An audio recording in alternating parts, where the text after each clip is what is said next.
Samantala, SP Cheese binatikos ang plano ng US na itapon ang mga undocumented Filipinos sa Libya. Ang detalye alamin natin kay Kapar Jane Codnita.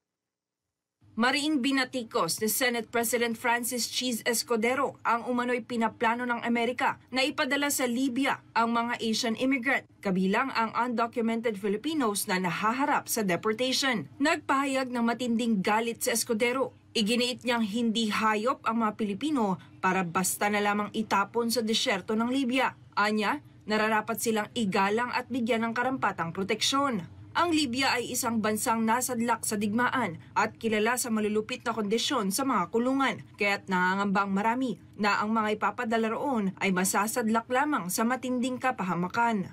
Ayon sa ulat, milyong-milyong undocumented immigrants ang kasalukuyang ipinadedeport ng US government bilang bahagi ng kampanya ni Pangulong Donald Trump. Ngunit ang umano'y plano na i-export ang mga Asian nationals kabilang mga Pilipino sa bansang tulad ng Libya ay umani ng matinding batikos mula sa human rights groups at mga opisyal ng gobyerno. Sa kasalukuyan ay pansamantalang napigilan ng isang federal judge ang deportation ng mga migranteng nakatakdang ipadala sa Libya, alinsunod sa isang kautusan na nagbibigay ng karapatan sa mga ito na questionin ang pagpapatapon sa isang bansang hindi nila pinagmulan. Dahil dito, nanawagan si Escudero sa embahador ng Pilipinas sa Amerika na si Jose Manuel Romualdez na kumilos para protektahan ang kapakanan ng mga kababayan nating posibleng maapektuhan. Anya, kailangan matiyak na may sapat na tulong legal ang mga Pilipino roon. Sinabi rin ni Escudero na kung sakaling ipadeport ng Amerika ang mga Pilipino,